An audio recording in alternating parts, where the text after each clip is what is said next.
মূল্যে পণ্য বিক্রির উদ্যোগ নিয়েছেন ব্যবসায়ীরা। আর এই বিষয়ে জানাতে সেখান থেকে যুক্ত আছেন সহকর্মী শোয়েব রহমান। শোয়েব, সাশ্রয়ী মূল্যে পণ্য বিক্রি নিয়ে কি বলছেন ক্রেতারা, জানাবেন।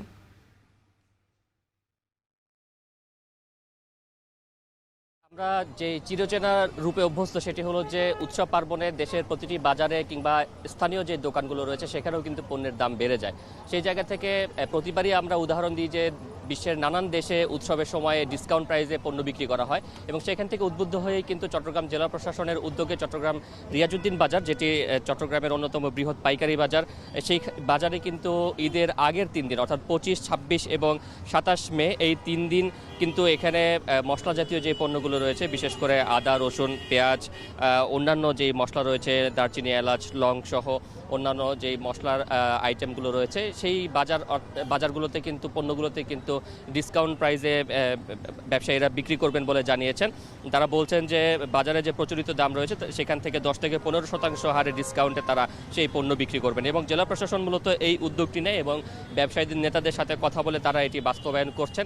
কিছুক্ষণ পরে জেলা প্রশাসক জাহিদুল ইসলাম মিয়া তিনি এই কার্যক্রমের উদ্বোধন করবেন এবং উদ্বোধনের পর থেকেই কিন্তু আগামী যেই 3 দিনের কথা বললাম, ঈদের আগের 3 দিন, সেই 3 দিন কিন্তু এখানে সেই পণ্যগুলো বিক্রি হবে। আপনি জেনে থাকবেন যে এরই মধ্যে কিন্তু বাজারে আদার দাম বেড়ে গিয়েছে এবং সেই সাথে অন্যান্য যে মশলা পণ্য রয়েছে ঈদুল আজহাকে ঘিরে সেই পণ্যগুলোর দাম কিন্তু কিছুটা বেড়েছে।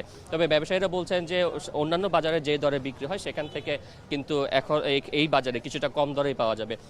ক্রেতারা এখনও আসলে ক্রেতাদের প্রতিক্রিয়া জানা সম্ভব হয়নি, এই কারণে যে ডিসকাউন্ট মূল্যটি কিন্তু যেটি বলছিলেন যে 25, 26, 27 এই 3 দিন পাওয়া যাবে এবং সেই জায়গা থেকে ক্রেতারা বিষয়টিকে সাধুবাদ জানাচ্ছেন এবং মাঠে যে প্রতিশ্রুতিটি দেওয়া হচ্ছে সেই প্রতিশ্রুতি যেন মাঠে সঠিকভাবে বাস্তবায়ন হয়, ব্যবসায়ীরা যাতে প্রকৃত অর্থে ডিসকাউন্ট প্রাইসে ক্রেতাদের পণ্য বিক্রি করেন সেই প্রত্যাশা ক্রেতারা করছেন। চট্টগ্রাম থেকে যুক্ত ছিলেন সহকর্মী শোয়েব রহমান।